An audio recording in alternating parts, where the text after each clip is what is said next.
కేంద్రం చెప్తున్న సూచీలే ఇవాళ మన అభివృద్ధి ఏంటన్నది చాటి చెప్తున్నాయని, గతం కన్నా ఎన్నో రంగాలలో మెరుగైన స్థానాలలో మన రాష్ట్రం ఇవాళ ఇతర రాష్ట్రాలకు ఆదర్శంగా ఉందని మంత్రి ధర్మాన అన్నారు. విద్యా వైద్య రంగాలలో తీసుకువచ్చిన అనేక మార్పులు క్షేత్రస్థాయిలో సత్ఫలితాలు ఇస్తున్నాయని అన్నారు.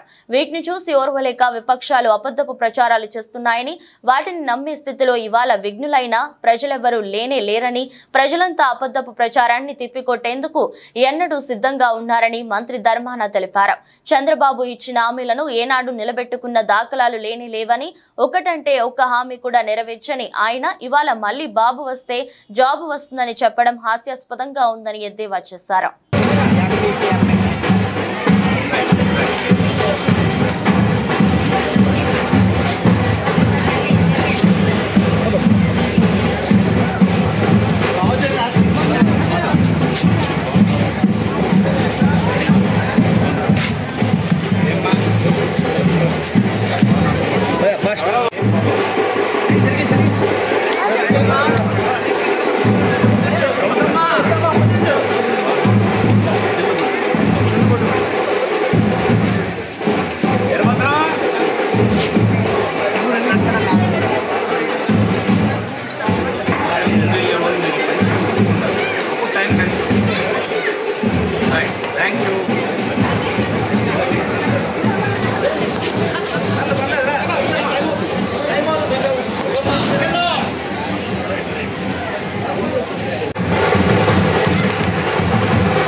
నివాసం ఉంటున్నటువంటి వారిని అందరినీ నన్ను కల్పించి మన పార్టీకి సహకరించమని కోరడానికి అవకాశం కల్పించేటువంటి ఏర్పాట్లన్నీ చేశారు. వారికి, వారిలో ఉండేటువంటి పెద్దలందరూ ఇందులో పాల్గొన్నారు.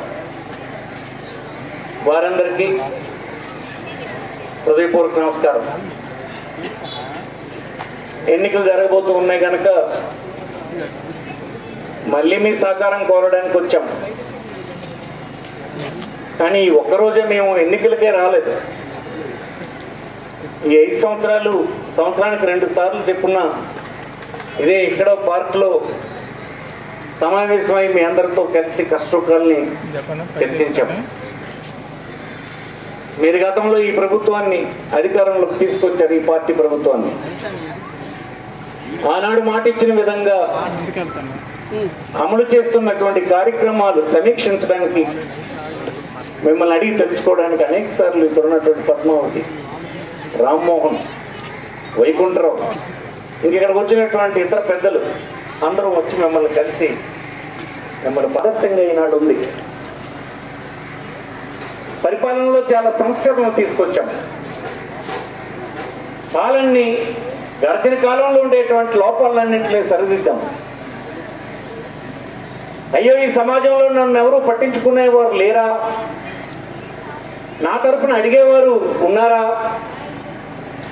నాలాంటి అనాథకు గత్యంతరం ఏంటి, నాకు సిఫార్సు చేసేవాడు ఎవడు అనే నిస్పృహలో ఉండే కుటుంబాలకి ఉపశమనం కలిగించడానికి అన్ని పద్ధతుల్ని మార్చేస్తాం. అందుకే మీ ఇంటికి వచ్చి మీరు ఏ రాజకీయ పార్టీకి ఓటేశారో, ఏ కులంకి చెందినవారు, ఏ మతంకి చెందినవారు, మీ వర్గం ఏంటో, ఏ పార్టీకి ఓటేస్తారో అని ఏనాడు సంక్షేమ కార్యక్రమాలు మీకు అందించినప్పుడు మేము ఎప్పుడు అడగమని ఎవరికి చెప్పలే. 2,65,000 కోట్ల రూపాయలు 5 సంవత్సరాలుగా మీ అకౌంట్లకు నేరుగా రాజధాని నుంచి, అంటే విజయవాడ నుంచి మీ ఖాతాకు జమ చేసినాం. మిమ్మల్ని ఎవరు ఒక నయా పైసా అడగలే, లేదు మీరెవరికి ఒక నయా పైసా ఇవ్వలా. అవినీతి లేనటువంటి పద్ధతిని, తలెత్తుకొని జీవించేటువంటి పద్ధతిని, కేవలం పథకం అందుకోవడమే కాదు, అందుకోవడంలో కూడా ఒక రకమైన డిగ్నిఫైడ్ పద్ధతిని, ఆత్మాభిమానం ఎక్కడ దెబ్బతినకుండా చేసేటువంటి పద్ధతిని తెచ్చాం. మీరు గమనించి ఉండాలి. అందుకే మీ ప్రాంతంలో ఈ పథకాలు అందుకోవడానికి ఎవరి వద్ద మీరు సలాం కొట్టాల్సినటువంటి అవసరం లేదు. నీకు అర్హత ఉంటే నీ అర్హత ప్రామాణికంగా ప్రభుత్వం అందించే సహాయాన్ని అందించే పని 5 సంవత్సరాలు దిగ్విజయంగా చేశాం. ఎలక్షన్ నోటిఫికేషన్ వచ్చింది ఈవేళ. అప్పుడే ప్రభుత్వాన్ని నడపడంలో గాడి తెప్పిపోతున్నారు. అప్పుడే వాలంటీర్లు వద్దని చంద్రబాబు నాయుడు గారు ఎలక్షన్ ముందు పిటిషన్ పెట్టారు. ఈవేళ వృద్ధులు వారికి అందిస్తున్నటువంటి సహాయాన్ని అందుకోవడానికి ఎక్కడికి వెళ్ళాలో తెలియక గిజగిజలు ఆడిపోయినటువంటి పరిస్థితి అప్పుడే వచ్చింది. చాలా పథకాల్లో వారికి సాయం చేసే వాళ్ళు అప్పుడే లేరు. 5 సంవత్సరాలు 11 నెలలు హాయిగా సాగినటువంటి మీ జీవితం ఒక్క నెలే జగన్మోహన్ రెడ్డి ఎన్నికలకు వెళ్తే, లేకపోతే ఇక చంద్రబాబు నాయుడు వస్తే మీ అందరి తాలూగా బ్రతుకులు ఎలా ఉంటాయో ఒక్కసారి ఆలోచించాలని ఈ కాలనీలో నివాసం ఉంటున్నటువంటి వారిని అందరినీ నేను అడుగుతూ ఉన్నా. మీ కుటుంబ సభ్యులందరూ ఒక్క చోట కూర్చొని ఆలోచించండి. ఈ 5 సంవత్సరాల్లో మీరు సంతోషంగా ఉన్నారని మీ అందరూ అనుకుంటే మాకు ఓటేయమని జగన్మోహన్ రెడ్డి గారు కోరుతున్నారు. మేమేమీ చేయలేదు, కళ్ళబొల్లి కబుర్లే చెప్పారని మీరు భావిస్తే మీరు మాకు సాయం చేయక్కర్లేదన్నటువంటి ధైర్యంగా ఒక మాట చెప్పండి. ఇది చాలా విశ్వాసంతో చెప్పినటువంటి మాట. ఈవేళ మీ కన్నీరు తుడిచే పని చేశామని సంతోషంగా మళ్ళీ మీ వద్దకు వచ్చాం. మరిన్ని కొత్త కార్యక్రమాలతో అమలు చేయాలని, ఇచ్చిన మాట కట్టుబడి ఉండాలని రుజువు చేశాం. కానీ ఇదే చంద్రబాబు నాయుడు 14 నుంచి 19 వరకు అధికారంలోకి రావడానికి ఆనాడు మీకు చెప్పినటువంటి హామీలు అమలు చేశాడా? మీరు జ్ఞాపకం చేసుకోండి. ఆనాడు ఇంటికి ఒక ఉద్యోగం ఇస్తానని చెప్పాడు. కేవలం చంద్రబాబు వస్తేనే ఉద్యోగం వస్తుందని చెప్పాడు. వచ్చిందా అడుగుతున్నా. గ్రామీణ ప్రాంతాల్లో ఉండే రైతుల తాలూకు అప్పులన్నీ తీర్చేసి బ్యాంకుల్లో అప్పుల విముక్తి చేస్తానని చెప్పాడు. చేశాడా? డోక్రా సంఘాలుగా మీరు వాడినటువంటి అప్పులన్నీ నేను తీరుస్తాను, మీరు కట్టక్కర్లేదని చెప్పినటువంటి చంద్రబాబు మీ అందరూ అధికారం ఇస్తే తీర్చినాడా? అదే జగన్మోహన్ రెడ్డి వచ్చి మీకు ఏం ప్రామిస్ చేశాడు? బ్యాంకు మెట్లు ఎక్కలేక అవమానం పడుతున్నటువంటి మిమ్మల్ని చూసి మీరు అడిగితే అన్నాడు చెప్పాడు 4 సంవత్సరాల్లో మీ అప్పులన్నీ తీర్చి మీ అవమానాలు గురి కాకుండా చేస్తానని జగన్మోహన్ రెడ్డి చెప్పిన మాటకు కట్టుబడి ఉన్నాడా లేదో ఒకసారి మీరు ఆలోచించాలని మీకు ఈ సందర్భంగా. ఇది పేదవాళ్ళ సంక్షేమ కార్యక్రమాలను చేపట్టినటువంటి మొదటి ప్రభుత్వం దేశంలో. ఇది కుటుంబాలకు సంబంధించిందైతే మన జిల్లాకి ఏం జరిగిందో మీరు చూడండి.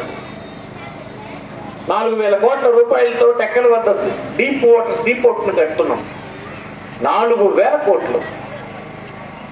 గత 75 సంవత్సరాల్లో ఏ ప్రభుత్వం చేయనటువంటి సహాయం ఈ జిల్లాకు వైఎస్ఆర్ కాంగ్రెస్ పార్టీ చేస్తుంది.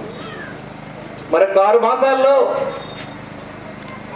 ఈ ప్రపంచంలో ఉండే ఏ దేశంలో ఉన్న నౌకైనా మన జిల్లాలో టెక్కల దగ్గర మూలపేట దగ్గర బెర్త్ అవ్వడానికి, ప్రపంచంతో కనెక్ట్ అవ్వడానికి వైఎస్ఆర్ కాంగ్రెస్ పార్టీ ప్రభుత్వం ఒక పోర్టు నిర్మాణం చేస్తుందని చెప్పడానికి నాకు ఎల్లప్పుడూ గౌరవంగా ఉందని మీకు సమస్య. అభివృద్ధి చేయలేదని చెప్తారు. మీ కళ్ళెదురు కనిపిస్తున్నటువంటి హాస్పిటల్ ఏంటి? అభివృద్ధిలో భాగం కాదా? ఈవేళ 900 బెడ్లతో ఒక్క డాక్టర్ పోస్ట్ కూడా ఖాళీ లేకుండా, ఒక నర్స్ పోస్ట్ కూడా ఖాళీ లేకుండా మందులు, ఎక్విప్మెంట్ సరిపడేవి పెట్టి హాస్పిటల్లో సేవల్ని బ్రహ్మాండంగా పునరుద్ధరించినటువంటి ప్రభుత్వం వైఎస్ఆర్ పార్టీ ప్రభుత్వం కాదా? ఇప్పుడే రామ్ గోపాల్ చెప్పాడు, ప్రైవేట్ స్కూల్కి తీసుకోని విధంగా మన హై స్కూల్ని డెవలప్ చేసింది ప్రభుత్వం. ఇది అభివృద్ధిలోని భాగమే కాదా? చంద్రబాబు దృష్టిలో అభివృద్ధి అంటే ఏంటి? కొద్దిమంది ధనవంతులకు దోచిపెట్టడం అభివృద్ధా? తన బంధువులకి మోసపూరితంగా ఆస్తుల్ని కట్టబెట్టడం అభివృద్ధా? పేదవాడు సంతోషంగా ఉండడానికి అవసరమైన వైద్యం, చదువు, ఒక ఇల్లు ఇవ్వడం అభివృద్ధిలో భాగం కాదా? ఈవేళ నియోజకవర్గంలో 20,000 ఇల్లు మొన్న సంవత్సరం పట్టాలు ఇచ్చినాం. ఇంకా అక్కడక్కడ పట్టా లేదని అంటున్నటువంటి వాళ్ళు ఉన్నారు, 1 అక్కడక్కడ. వారికి కూడా చేస్తాం. ఎందుకంటే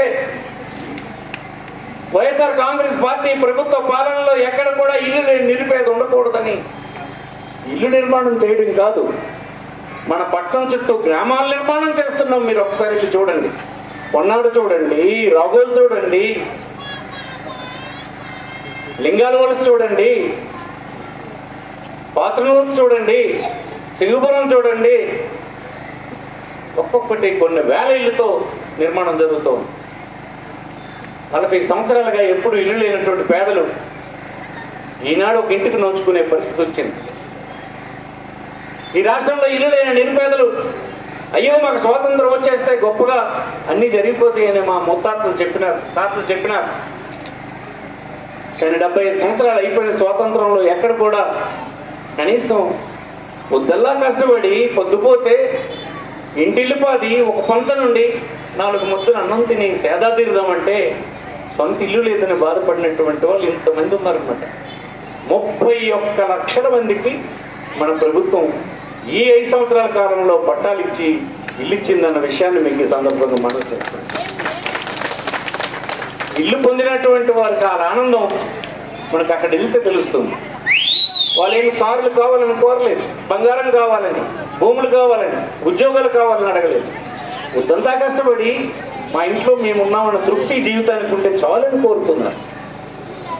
అలాంటి వారి అవసరాలు తీర్చాం. ఈ పట్టణంలో మీ అందరికీ నీరు అందుతుంది. రాష్ట్రంలో ఇతర పట్టణాల కంటే మెరుగైనటువంటి డ్రింకింగ్ వాటర్ ఫెసిలిటీని ఇక్కడ తెచ్చిపెట్టాము. మార్కెట్ని బాగు చేశాం. ఇప్పుడు రామ్ గోపాల్ చెప్పినట్టు 6 హాస్పిటల్ కట్టాం, అర్బన్ హాస్పిటల్ కట్టాం. ప్రతి వార్డులోనూ ఒక పరిపాలన భవనం పెట్టాం, సెక్రటేరియట్ పెట్టాం. ఏ అవసరానికి మీరు తాలూకా కార్యాలయానికి, మున్సిపల్ కార్యాలయానికి వెళ్ళక్కర్లేదు, మీ దగ్గరే మీ ఇంటి వద్దే సేవలు చేసే పరిస్థితులు తెచ్చాం. ఇవన్నీ 5 సంవత్సరాల్లో జరిగినాయి. ఇన్ని రకాల పనులు మీకు సంతోషపెట్టడానికి చేశాం. ఒక్క రోజు నిద్రపోకుండా 5 సంవత్సరాలు మిమ్మల్ని వస్తూనే, కలుస్తూనే, అడుగుతూనే ఉన్నాం. నేను కానీ, ఈ ప్రాంతంలో వైఎస్ఆర్ కాంగ్రెస్ పార్టీకి పనిచేస్తున్నటువంటి పెద్దలు కానీ, యువకులు కానీ ఎప్పుడు మీతో టచ్లో ఉన్నాం. ఇలాంటి పాలన మళ్ళీ పునరుద్ధరించడానికి జగన్మోహన్ రెడ్డిని అధికారంలోకి తీసుకురావాలి. రాష్ట్రం అంతా జగన్మోహన్ రెడ్డి కావాలని అడుగుతూ ఉన్నారు.